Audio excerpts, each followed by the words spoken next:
রাজবাড়ীর গোয়ালন্দে চরমপন্থী নেতা সুশীল কুমার সরকারকে কুপিয়ে ও গুলি করে হত্যা করেছে দুর্বৃত্তরা। তিনি গোয়ালন্দ ঘাট থানার ভোট ভাকলা ইউনিয়নের কেউটিল গ্রামের মহেন্দ্রনাথ সরকারের ছেলে।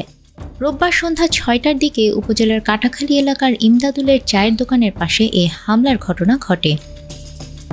স্থানীয়রা জানিয়েছেন, উপজেলার কাটাখালী এলাকার ইমদাদুলের চায়ের দোকানের পাশে সুশীল কুমার সরকারকে নিয়ে গলায় কোপ ও গুলি করে ফেলে রেখে যায় দুর্বৃত্তরা। পরে স্থানীয়রা তার লাশ পড়ে থাকতে দেখে। তার ভাই সুনীল কুমার সরকার উদ্ধার করে দ্রুত গোয়ালন্দ হাসপাতালে নিয়ে যায়।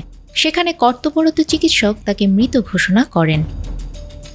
নিহত সুশীল কুমার সরকারের ভাই সুনীল কুমার সরকার বলেন, চরমপন্থীরা অভ্যন্তরীণ কোন্দলের জের ধরে তার ভাইকে গলায় কুপিয়ে ও এলোপাথারি গুলি করে পালিয়ে যায়। লোকজনের কাছে শুনে তাকে উদ্ধার করে সন্ধ্যা ৭টার দিকে গোয়ালন্দ উপজেলা স্বাস্থ্য কমপ্লেক্সে নিয়ে গেলে কর্তব্যরত চিকিৎসক মৃত ঘোষণা করেন।